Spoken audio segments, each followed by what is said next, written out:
Hey everyone, Aussie, Viking here. You thought I was just going to do a Yu-Gi-Oh video and stop? No, we got some metal to get through. So we've got the 20 questions happened last year, did last year, had a lot of fun doing it again this year because why not? I mean, it's just fun to do. I really like it and it's a good way to show like what kind of stuff you like and all that. So yeah, rock and roll, let's do this. So question one is, name a release you're eagerly anticipating in 2025. Now, that's hard because I don't know who's really bringing out any albums. I mean, look, Megadeth said that they're recording an album. It may come out this year. Same with Machine Head. Maybe. If so, always them too.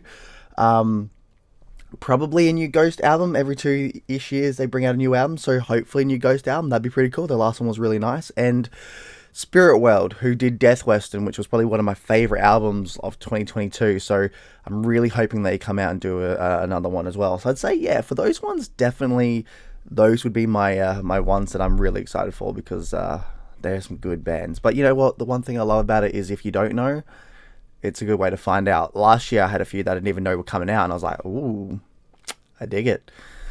Right, next up is show the 25th item, LP, CD, whatever in your collection. You know what? Crowbar. Equilibrium. I really like this album. It's Crowbar. Crowbar is great. I guess this kind of answers another question, but I really hope they come to Australia this year so I can actually see them live. That's kind of a side one, but yes, I would love to see Crowbar live. Great album. Really loved it. I don't think Crowbar's ever made a bad album. I do know that, obviously, one of the leads here, he actually is in Down, and they are recording a whole new album this year. So that's another one. There we go. If that comes out this year, Down all the way. Freaking love it. But yeah, great album. Highly recommend checking out. I recommend checking out Crowbar in general if you haven't. The good stoner, a lot of like really good grungy, sludgy stuff. Really dirty, good shit. Give it a go. Name an older band that you checked out for the first time in 2024 and loved. Actually, this one's a bit strange because I really wish I actually had gotten this earlier. That's Fu Manchu, The Return of Tomorrow.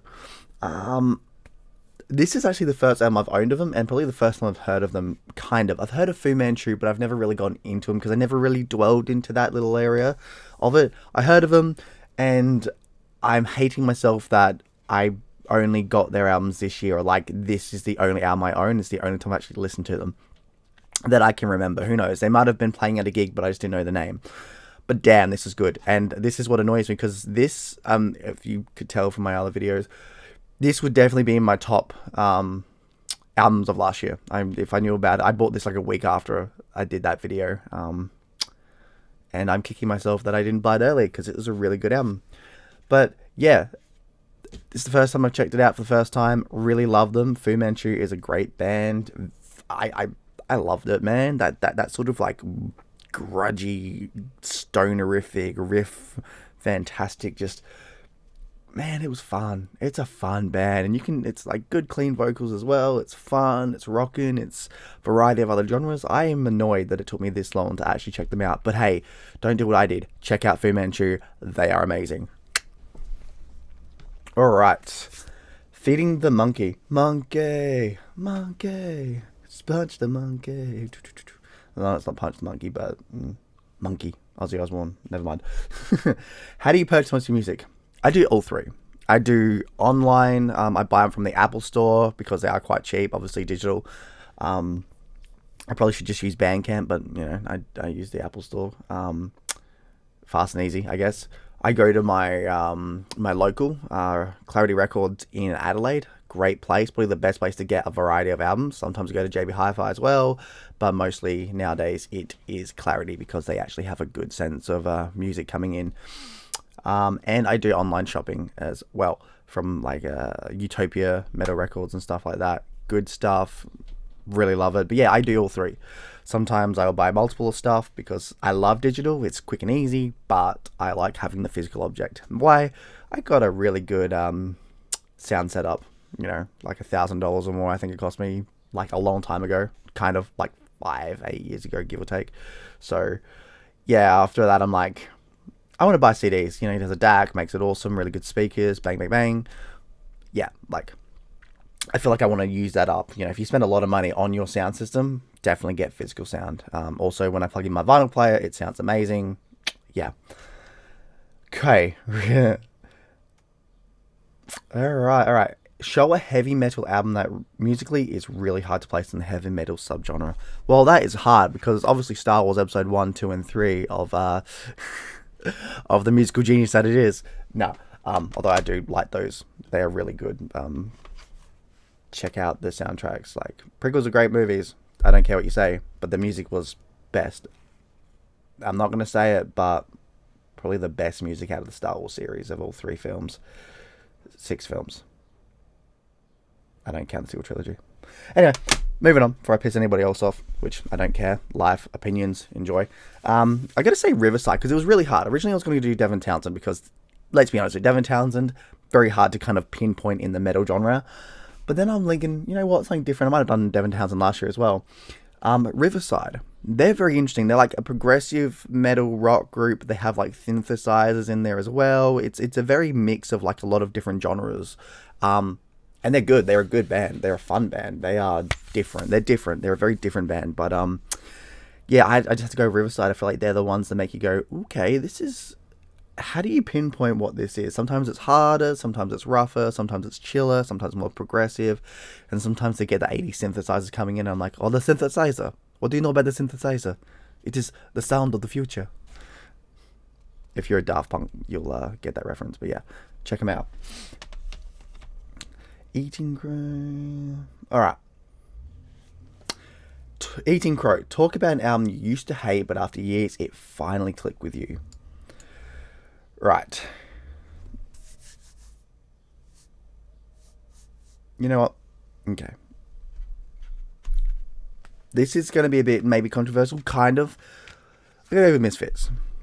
Now, when I first bought this, I liked it, but I wasn't the biggest fan. I was like, this is okay. This isn't as good as Danzig, of course. When you're a big Danzig fan, I have been a Danzig fan since I was a kid, you're going to go for Danzig. But listen to this over and over again and realizing this is a different perspective of the Misfits that isn't Danzig level.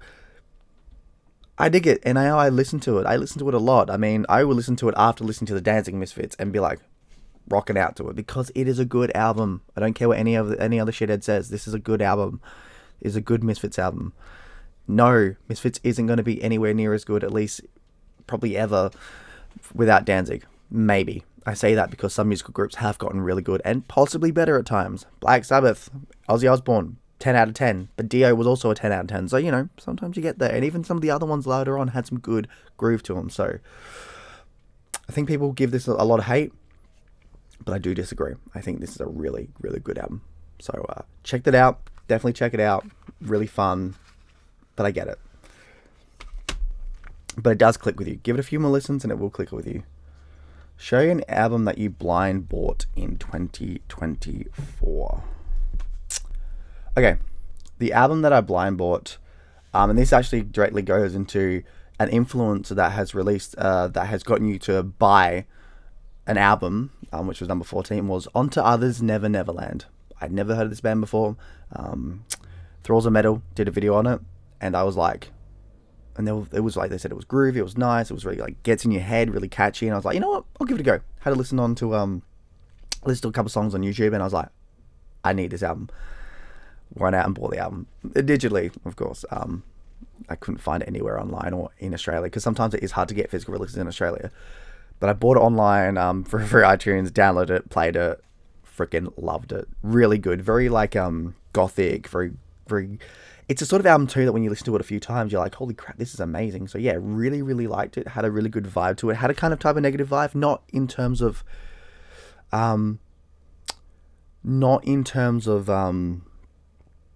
like their sound exactly, but more of that dark, decrepit, gothic tone and vibe you get from them. I would say kind of like a very similar theme, feeling, but not 100% like Typo Negative. I just want to point that out. If you're a Typo Negative fan, don't just jump into this because you think it's Typo Negative. It's got that dark and vampiric sort of gothic vibe to it, but doesn't sound anything like Typo Negative. That's what I mean by it. But yeah, Unto Others, really good band, and I'm very happy that I got into them because of that. Was really good. All right, so Show a title you own more than one pressing of. I have a lot of these because I like a lot of these. First up would be Amon Amarth's Berserker. Cool. Got the CD. Nice. Then I bought the collector's edition that came with the vinyl. That came with two, with different splattered and stuff. Because this is the Haze one and there was a splattered one. Really good. And then I bought the collector's editions that gave me got the Jumps Viking one and the of the Gods, Twilight of the Gods one, where it's comes with like a figurine, like not a figurine, but one comes with the Viking ship. I did an unboxing years and years ago of it, Viking ship, and the other one comes with a bust of Loki. So yeah, I've got those. I've got that. I've also got I think last year I did it as well. Had Tool. I've got a lot of Tool albums, a lot of Tool. I bought many Tool albums multiple times, collector's editions of it, vinyls. Then I've got digital as well. I've got Acid Bath as well. I've got Acid Bath on CD, digital, and vinyl. So like, there's a lot of bands that I've kind of jumped into where I've done that. So yeah, I love that sort of stuff with bands that I really love. So yeah. And then if you want to go the extra mile, sometimes I get tattoos of bands that I love. That is Dragon, but yes, that is Tool. That is Master Chief, and I've got a few more that I'm going to get. So yeah, might need to get an Amon Amarth one. Maybe one day, probably, yeah. All right. Show off a grail, something you really wanted that you acquired in 2024. Okay, so there's a reason that I'm wearing my Pantera shirt that I got from seeing Pantera, and my Pantera World Tour or Australian Tour 2024. Is because I mean, I know it's not the big, like a big holy grail, but in terms for me, it was like, I've got the memories, I've got the videos, I've got the photos.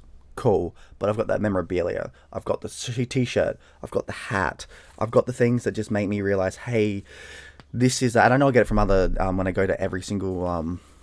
My hair looks disgusting. Oh, I know I get a lot from all the other bands I see, but for specific bands, especially, like, this makes me feel really good.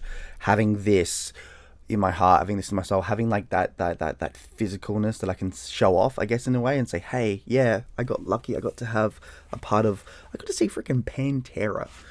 That is what I would say. That would be my holy grail in a sense of holy crap. I got to see them. I got to have that message and stuff of them that I can kind of keep going and get out there and wear it with me wherever I go, sort of deal. That's kind of it. In terms of other holy grails, I did get to shake the hand of good old I hate saying his name. I'm really bad at saying his last name. Trujillo from Metallica, bassist player. Good to shake his hand when he came to Australia with Suicidal Tendencies, and I get to see him again this year, so that's pretty sick. Although, to be fair, I did get to meet Creator, one of my favourite thrash bands. How? Well, if you can see it, I have a Creator. You can't see it, but I have a Creator tattoo on my thigh. Big one. I got from which I got after I actually met them and I had their art, and I got to meet them, shake their hand, have a chat with them. So that's another holy grail, I would say. I've got a lot of holy grails, but yeah, I'd say that's all my holy grails, really. Yeah. So, shelf a grail, something we want. Yep, easy done. A plea to the VCLT gods. What is a grail item you're on the hunt for? See, that is hard.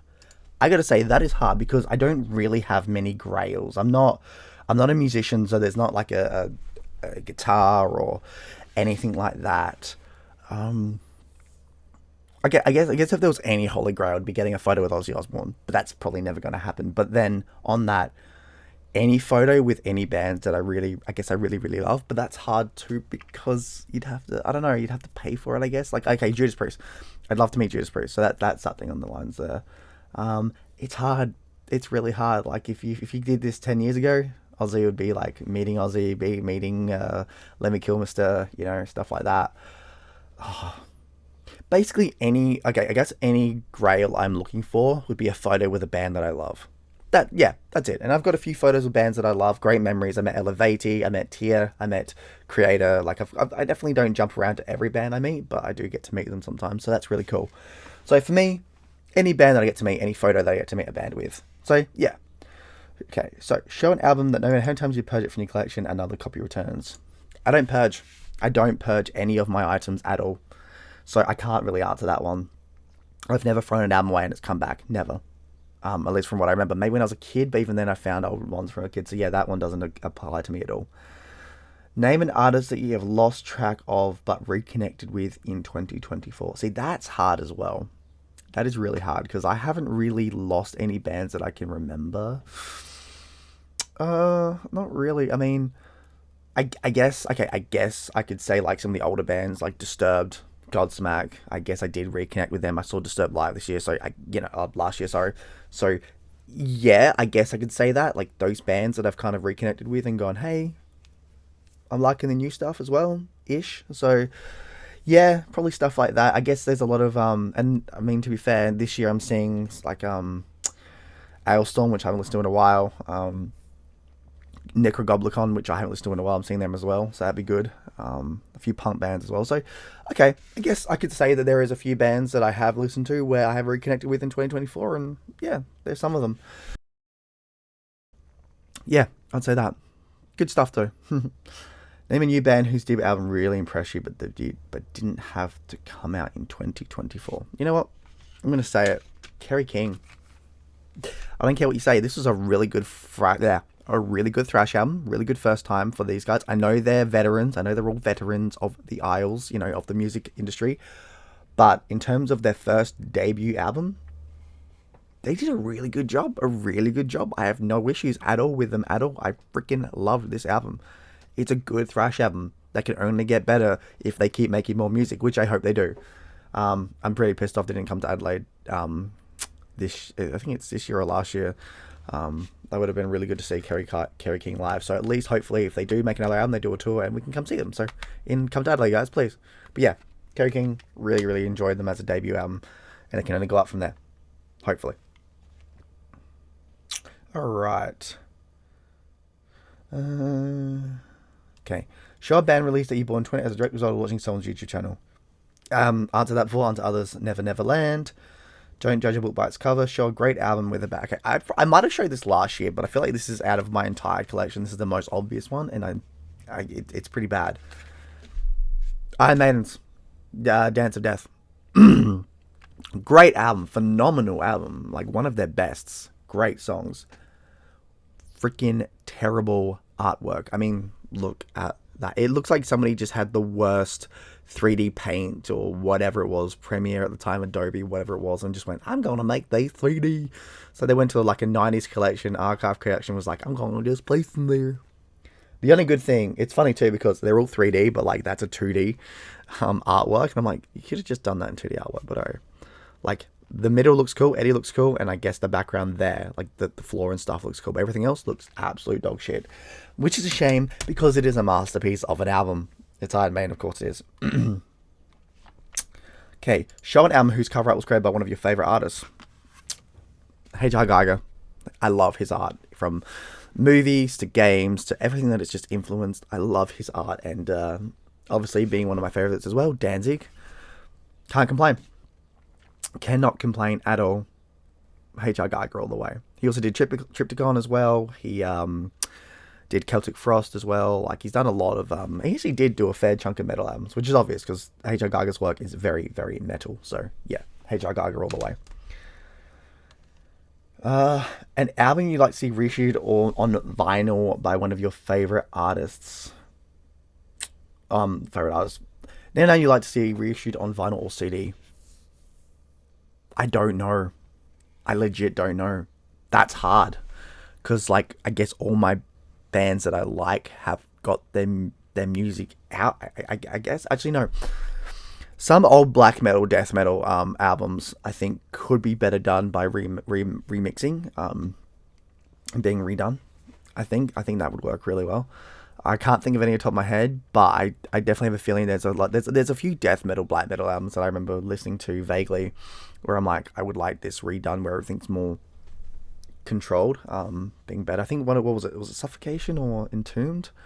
I think that would be one of them where I'm like, yeah, I think some of their albums, first three albums, I actually would have said Cavalera, but they remade those albums, which were really, really well done.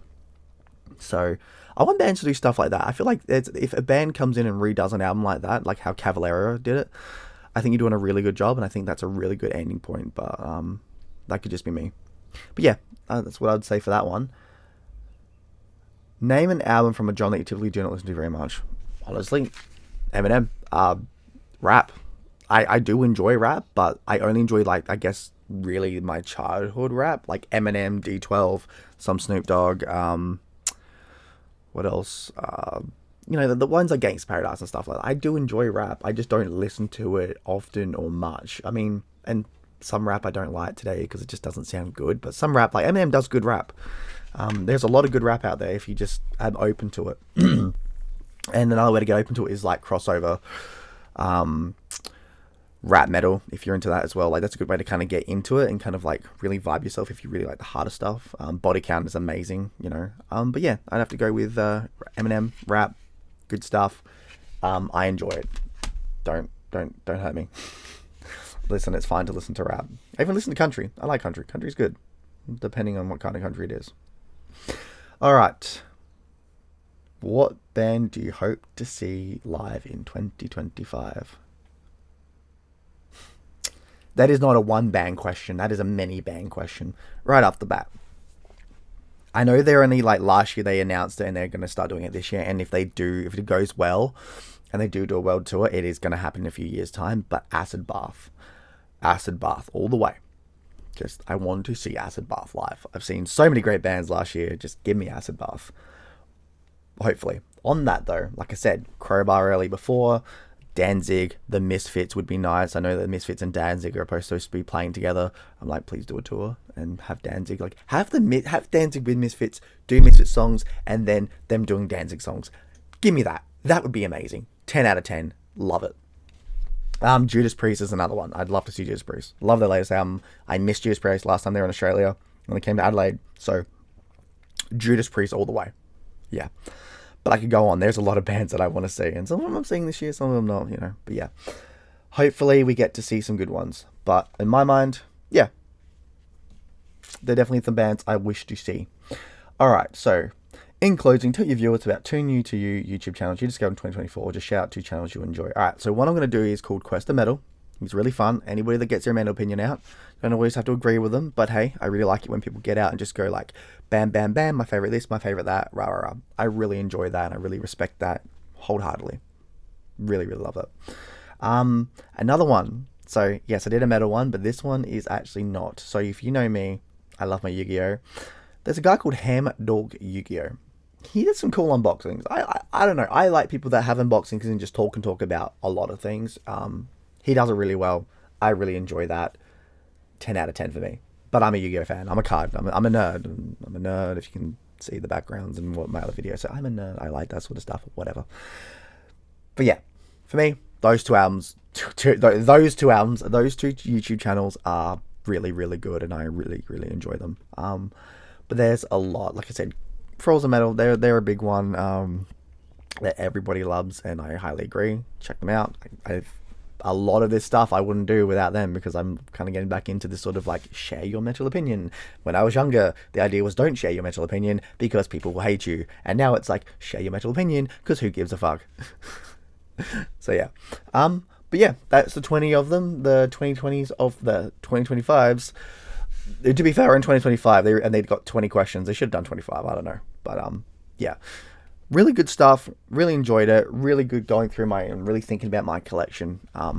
Yeah, good stuff. Anyway, this Aussie Viking out. I'll see you in the next video, and you have a good one. Bye.